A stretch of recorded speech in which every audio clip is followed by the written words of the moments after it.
service members, all Americans, and our allies. For years, the Islamic Revolutionary Guard Corps and its ruthless Quds Force under Soleimani's leadership has targeted, injured, and murdered hundreds of American civilians and servicemen.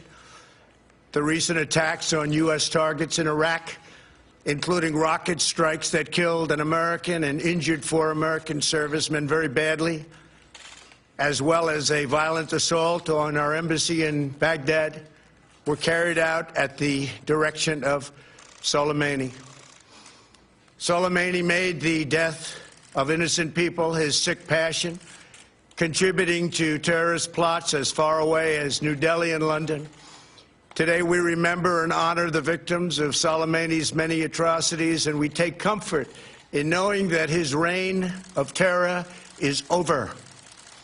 Soleimani has been perpetrating acts of terror to destabilize the Middle East for the last 20 years. What the United States did yesterday should have been done long ago. A lot of lives would have been saved. Just recently, Soleimani led the brutal repression of protesters in Iran, where more than 1,000 innocent civilians were tortured and killed by their own government. We took action last night to stop a war. We did not take action to start a war. I have deep respect for the Iranian people. They are a remarkable people with an incredible heritage and unlimited potential. We do not seek regime change. However, the Iranian regime's aggression in the region, including the use of proxy fighters to destabilize its neighbors, must end, and it must end now. The future belongs to the people of Iran, those who seek peaceful coexistence and cooperation, not the terrorist warlords who plunder their nation to finance bloodshed abroad. The United States has the best military by far anywhere in the world. We have the best intelligence in the world.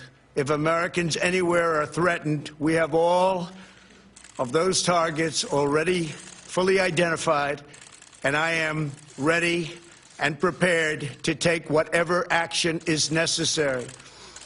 And that in particular refers to Iran. Under my leadership, we have destroyed the ISIS territorial caliphate. And recently, American Special Operations Forces killed the terrorist leader known as al-Baghdadi. The world is a safer place without these monsters. America will always pursue the interests of good people, great souls, while seeking peace, harmony, and friendship with all of the nations of the world. Thank you. God bless you.